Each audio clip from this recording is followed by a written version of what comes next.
Bueno, la resaca que está dejando el golpe de Estado en Bolivia está siendo muy intensa.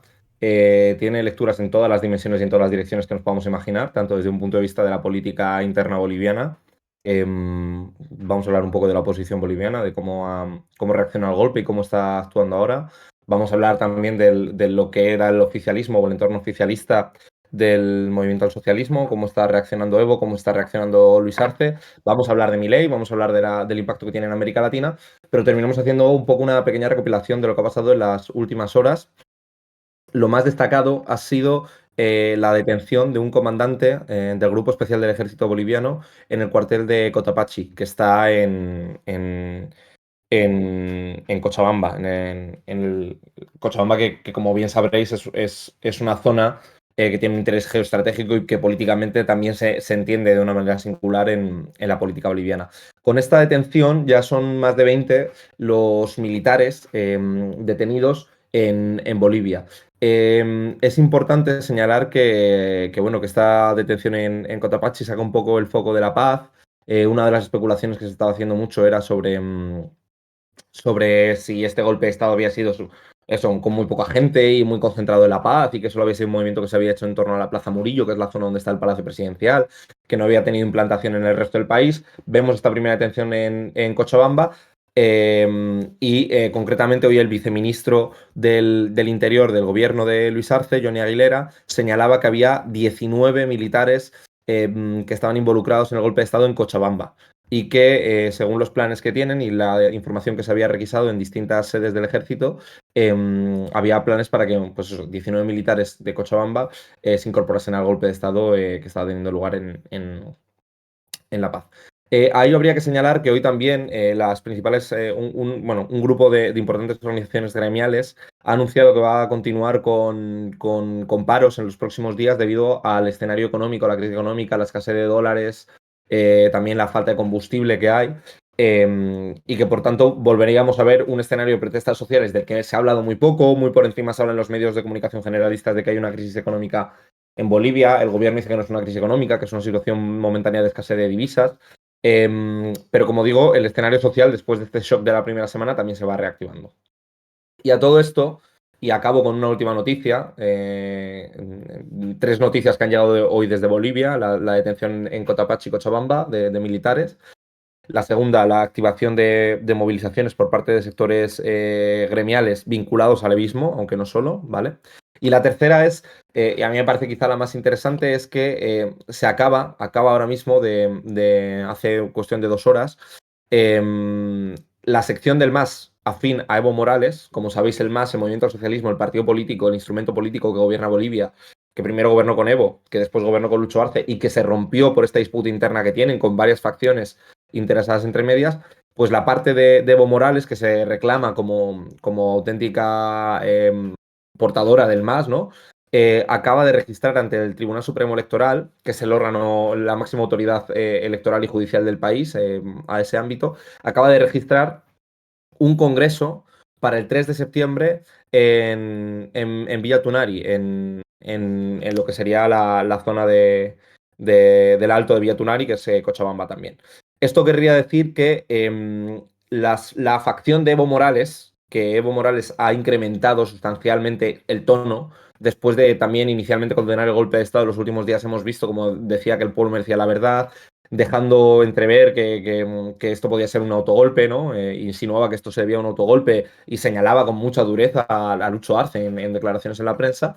Hoy la facción del MAS, controlada por Evo Morales, convoca un congreso, porque recordemos que el congreso que celebró el MAS en octubre del año pasado, el 4 de octubre de 2023, el 10º Congreso Nacional Ordinario del Movimiento al Socialismo, en ese congreso se rompieron definitivamente todos los puentes. Unos meses antes, Lucho Arce dice que ya no va a participar en el congreso, que nos están dando las garantías democráticas. Evo Morales va hasta el final con ese congreso ordinario, pero evidentemente había habido una fractura interna enorme en todo el proceso previo, de expulsión de afiliados, de choques entre los propios sectores Evista y de Luis Arce, de enfrentamientos físicos, de convocatorias irregulares para que uno de los dos sectores no participase. El proceso previo a este congreso del 4 de octubre de 2023 se salda con que, como digo, Lucho Arce y David Choquehuanca, el vicepresidente, no participan del proceso congresual. Sí participa toda la facción evista, que cuando hablamos de evismo hablamos de la facción afina a Evo Morales. Este congreso del 4 de octubre del 2023 designa una nueva dirección controlada por Evo Morales y designa a Evo Morales como único candidato, esta es una cifra, una cita literal de único candidato para las elecciones generales del 2025, ¿no? De hecho, no nombra solo a Evo Morales, sino que también ubica a perfiles afines para el resto de puestos.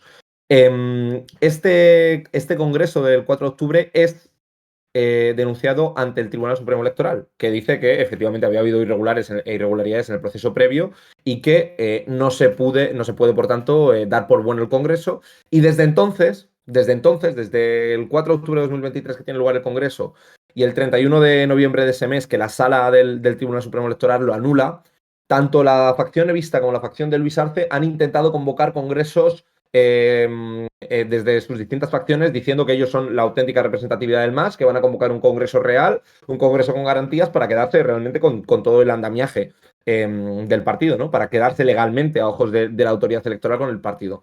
Bueno, pues el MAS, la facción evista del MAS, lanza un último órdago, que es el que tenía lugar hoy, anunciando la celebración de un congreso extraordinario el 3 de septiembre en Villa Tunari, en Cochabamba.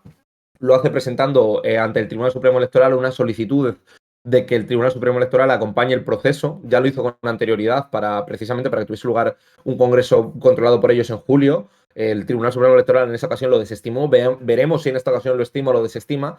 Pero yo para mí me he parado mucho a hacer todo este entresijo, el TSE, la ruptura del Congreso el 23 de octubre, cómo llegamos. Pero para mí esto es clave porque al final que hoy el MAS, la facción de Evista, anuncia que quiere convocar el Congreso, demuestra que esta pregunta que tendréis muchos, que leo en el chat, ¿no? También de, oye, ¿y hay posibilidades de unidad? ¿Cuál es el escenario interno que se mueve entre el oficialismo boliviano? Pues no. Ya vemos que Evo Morales ha convocado o ha intentado convocar un congreso, veremos si tiene el reconocimiento de la autoridad electoral o no, para permanecer o poder llevar a cabo un congreso que consolide su candidatura y sus opciones presidenciales.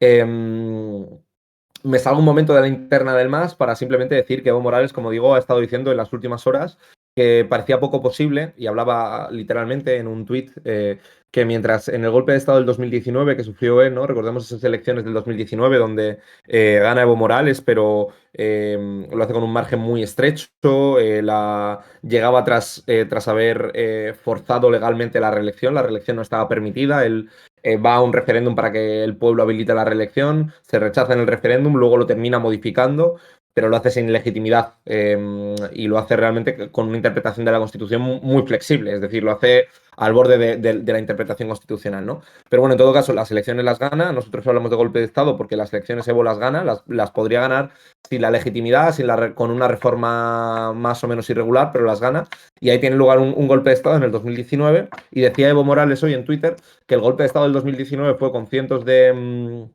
militares en las calles, con una represión brutal y con varios muertos, que vaya golpe de Estado este donde apenas había unas decenas de militares y donde no ha habido ningún tipo de muerto, ¿no?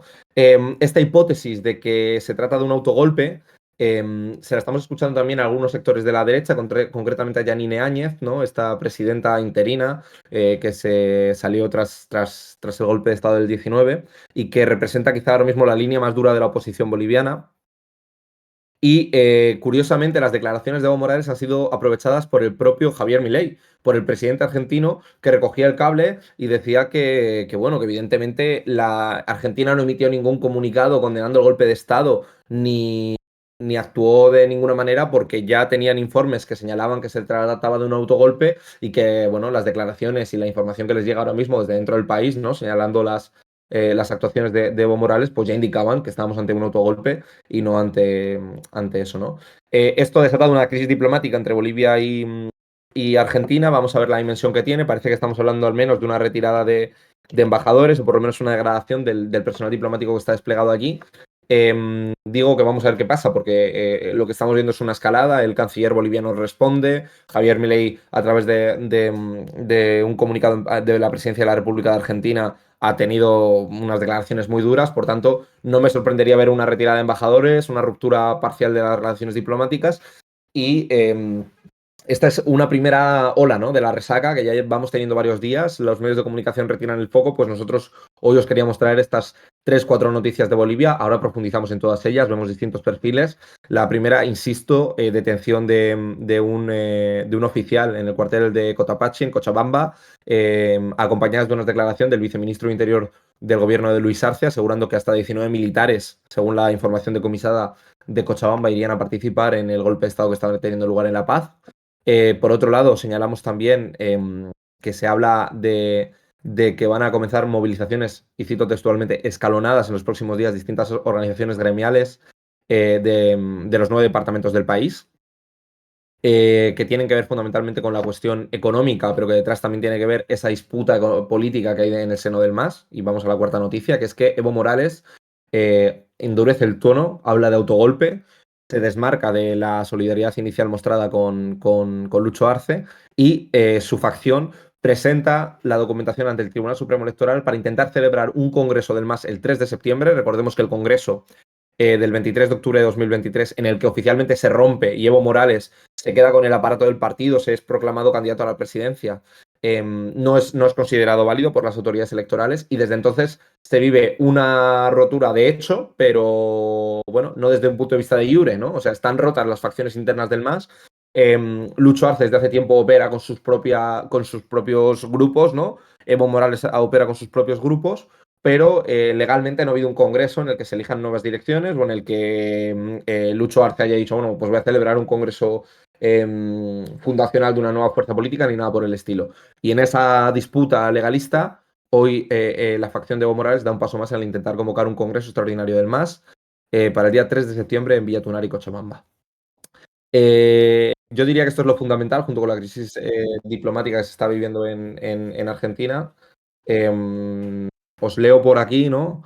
Si van separados en las próximas elecciones, que por cierto, las próximas elecciones generales bolivianas tendrían que tener lugar fundamentalmente en agosto de 2025, ¿no? Si se respetasen los plazos. Y entrarían en vigor el nuevo gobierno el 8 de noviembre del 2025, ¿no? O sea, es decir, estamos hablando que estamos ante el último año efectivo de gobierno. Las elecciones serían efectivamente en un año y el gobierno estaría en funciones hasta un pelín más adelante. Y en esas elecciones no se va a elegir solo al presidente y el vicepresidente, sino que se van a elegir a los 130 diputados y a los 36 senadores, ¿no? O sea que vamos a hablar de una renovación total. Por tanto, son elecciones muy importantes y es importante por eso también ver en qué términos se da el Congreso del MAS, ¿no? Porque tener la fórmula electoral para poder concurrir a las elecciones será clave también, ¿no? Ver quién se queda con la marca, ver quién se queda con el legado histórico en caso de que haya una ruptura. Preguntáis, en caso de que haya una ruptura Evo Lucho Arce, ¿la oposición tiene opciones? Bajo mi punto de vista, sí. Esto falta por ver, ¿no? Porque Lucho Arce, por ejemplo, sí que trata de decir que, bueno, ninguno de los dos realmente termina como decir, bueno, no, esto está roto y ya no hay nada que hacer, ¿no? Como que los dos dicen, bueno, es que Luis Arce, si quiere volver a la legalidad partidaria y reconoce al MAS, pues ¿no? Pero como que no se han terminado de excluir del todo las dos facciones, ¿no? Las dos facciones tratan de decir que tienen la legitimidad y no terminan de decir que la otra persona está fuera de la legalidad partidaria, ¿no? Pero de facto sí, de facto ya están rotos y yo tengo una opinión clara. Es decir, habría que ver en qué términos va la oposición boliviana, ¿no? Si fuésemos un escenario de división, que es un escenario plausible, de hecho la oposición boliviana ha estado muy dividida y yo diría que ha estado caracterizada por una falta de liderazgos fuertes, salvo el de Camacho. Luis Fernando Camacho es el gobernador del departamento de Santa Cruz. Recordemos que Santa Cruz es un departamento muy rico en el oeste del país. Perdón, en el este del país. Es el estado más rico de todo el país y ha tenido una línea muy dura, también vinculada a la autonomía, ¿no? Reclama autonomía para Santa Cruz y habla del movimiento cruceño vinculado a la extrema derecha. Él es una figura prominente de la oposición que ahora mismo está en la cárcel. Yanine Áñez está en la cárcel. ¿Quién no está en la cárcel y ejerce de alguna manera de líder de la oposición simbólica? Carlos Mesa fue expresidente del país. Fue candidato presidencial contra Evo Morales, que quedó en segundo lugar, y a día de hoy sigue jugando un rol simbólico en la oposición del país. Entonces, si van separados Evo y Lucho Arce, ¿tienen opciones de perder? Yo creo que sí, que la oposición electoralmente ha demostrado que tiene un apoyo sustancial de por lo menos un suelo del 30%, ¿no? Ni siquiera en las elecciones más arrolladoras de Evo Morales hemos visto que bajen de ese techo, de ese suelo electoral, perdón. Y creo que en un escenario de unidad opositora podrían realmente ser competitivos electoralmente, y además no sabemos todavía cuánto arrastra la facción de Evo de ese 50 o de ese 55% que ganó las últimas elecciones, que recordemos que las últimas elecciones son elecciones que movilizan mucho a sectores descontentos que durante los últimos periodos del MAS se habían desmovilizado, ¿no? Capas medias que ven cierto riesgo y de inestabilidad con la llegada del gobierno de extrema derecha que da el golpe de Estado, ¿no? También ciertos sectores populares desencantados, cocaleros, sindicalistas, que eran críticos con la última gestión del MAS. Por tanto, hay varios sectores que se movilizan después del golpe de Estado. Tengo un artículo yo en el que lo comento. Con esa movilización se llega a ganar con un 50 y pico por ciento del voto. Ese 55% del voto no creo que se dividiese en dos partes exactamente iguales, pero en ningún caso o sea, tienen el peso suficiente cada uno de esos dos bloques para auto boicotearse a sí mismos, no ser primera acción electoral y caer en unas elecciones. Entonces, yo lo tengo claro. Como digo, falta por ver cómo se articula la oposición boliviana, falta por ver cuánto arrastra cada uno, pero yo no soy para nada optimista en el sentido de que si me preguntan si creo que el movimiento al socialismo en un escenario de división puede retener la presidencia, yo diría que no. Yo diría que no. No, y que además, fíjate, primero que nos comentaba Vilas por el chat, que curioso ver a Milei y a Evo Morales coincidiendo en diagnóstico con respecto al golpe. No me imaginaba yo que nos iba a deparar en el 2024 esa sorprendente coincidencia en diagnóstico. Pero en cualquier caso, en un escenario de división lo que muestran las tendencias es que se le da la posibilidad, que se le brinda la posibilidad a la derecha boliviana de ganar unas elecciones que en un escenario de unidad interna del MAS sería imposible que ganase. O sea, si el MAS, por algún motivo que ahora mismo no está ni de lejos encima de la mesa, lograse reunificar al partido, lograse volver a ciertos acuerdos, a definir un liderazgo, a superar la división Arce-Evo, sector de Arce, sector de Evo, que es una división personal, pero también es una división política, económica, de clase, o sea, ideológica, es una división a muchos niveles, pero si la lograsen superar, a la luz de lo que han dictado las encuestas durante meses, la derecha no tiene posibilidad a priori de ganar esas elecciones. Y de hecho, lo que salva a las distintas facciones del MAS, del instrumento político de la soberanía de los pueblos, de cara a esas elecciones del 2025, es justamente el cainismo de la propia oposición boliviana, de la propia derecha boliviana. Eso es de alguna forma lo que salva las posibilidades electorales de un MAS en división. Porque es cierto, y yo creo que aquí tanto Arce como Evo hacen una lectura relativamente incorrecta, que en una segunda vuelta, si el sector de Luis Arce y el sector de Evo Morales concurren cada uno con el candidato que sea, entendemos que serán esas dos figuras, pero no necesariamente tiene que ser así, uno de los dos va a pasar a segunda vuelta. Yo creo que dentro de ambas facciones consideran que no va a ser fácil el trasvase de votos de quienes votaron en primera instancia a Evo Morales hacia los que votaron hacia Luis Arce y viceversa. Y yo creo que hay una grieta entre el accionar que tendrán los sectores políticamente implicados de las dos facciones del MAS, los militantes, que en Bolivia hay que decir que la militancia es un actor importantísimo y además es muy amplio en términos numéricos, pero creo que es erróneo plantear por ambos que en un escenario de segunda vuelta no habrá un trasvase de votos importante al otro candidato. Quizá con resignación, quizá con pereza, pero no es un escenario electoral al uso latinoamericano. Una segunda vuelta entre, vamos a poner por ejemplo, Luis Arce y alguien asociado que se pueda asociar a Camacho, por ejemplo. Porque Bolivia viene del episodio del golpe del 19 y del vivir el gobierno posterior, el gobierno de facto posterior al golpe del 19. Incluso la peor de las divisiones del MAS, incluso la más cruda batalla interna entre los dos principales sectores del MAS, no impediría, creo yo, en un escenario de balotage contra un candidato de la derecha boliviana, que haya un trasvasamiento de votos de Arce a Evo o de Evo a Arce. Eso yo creo que es lo que salva de alguna forma las posibilidades electorales de un MAS roto. tanto el recuerdo del golpe del 2019, los responsables políticos del golpe del 19 y la permanencia política de algunos sectores que fueron partícipes del golpe del 19, más allá de que las cabecillas mayormente estén en prisión, ¿no? Pero los sectores políticos siguen existiendo. Sino que, además, el hecho mismo de que esos sectores vayan en división asegura una segunda vuelta. Y en esa segunda vuelta yo creo que el trasvase está relativamente asegurado. Hay analistas que no coinciden en este sentido. No sé tú, Néstor, cómo lo ves.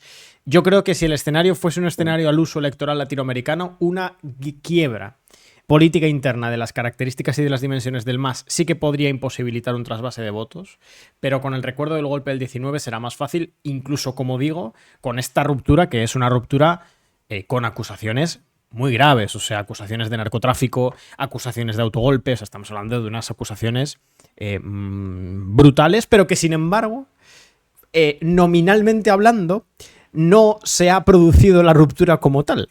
Es decir, ambos se siguen arrogando la representatividad del MAS. No es que uno se ha escindido formalmente, nominalmente del otro. Entonces, mientras esa ruptura nominal no exista, tanto las posibilidades de la reunión siguen estando encima de la mesa, difíciles, como sobre todo, yo digo, las posibilidades del trasvase. Insisto, sobre todo con el recuerdo del golpe del 19. Hay un par de elementos importantes que son que en Bolivia algunos elementos de análisis político son destacables, ¿no? El primero es que la participación política en las elecciones es muy alta históricamente. Hemos tenido participación del 90% en el censo electoral, que es algo que no se ve en ningún país del mundo prácticamente.